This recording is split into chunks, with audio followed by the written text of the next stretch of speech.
तर नमस्कार मित्रांनो, मी रुपाली भोर आणि आज मला बोलायचंय अहिल्यानगरवर. म्हणजे तुम्ही काही सुचवलं आणि त्यावर मी बोलणार नाही असं झालंय का? शक्यच नाही. अहिल्यानगरचं नाव होतं अहमदनगर आणि अहिल्याबाई होळकर यांच्या नावावरून ते झालं अहिल्यानगर. म्हणजे आज नगरकर सगळ्यात अभिमानाची गोष्ट म्हणजे की महाराष्ट्रातला सगळ्यात मोठा जिल्हा आपला जिल्हा आहे.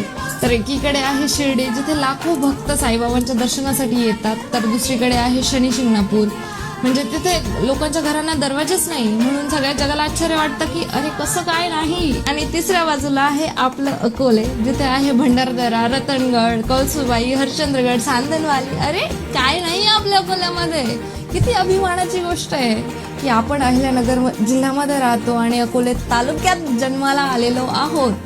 आणि हो, जे discovery of India Pandit Jawaharlal Nehru यांनी लिहिले ते आपल्या अहिल्यानगरमध्येच लिहिलंय. आणि नेवासा साईडला संत ज्ञानेश्वर महाराजांनी ज्ञानेश्वरी लिहिलेली आहे, म्हणून तिथे पण एक स्पिरिच्युअल इम्पॉर्टन्स आहे त्या प्लेसला. इथे हिस्ट्री आहे, नेचर आहे, स्पिरिच्युअलिटी आहे आणि सिंपल लोक पण आहेत.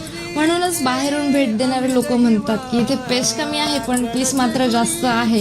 आणि जे लोक पुणे मुंबईमध्ये सेटल झालेत ते फिजिकली तिथे असतात पण मेंटली इकडे आपल्या घाटांमध्ये, पावसाळ्यात आणि लोकांमध्ये अडकून असतात. कारण एक वेळ लोकांकडे टाइम नसेल पण माणुसकी मात्र भरपूर आहे.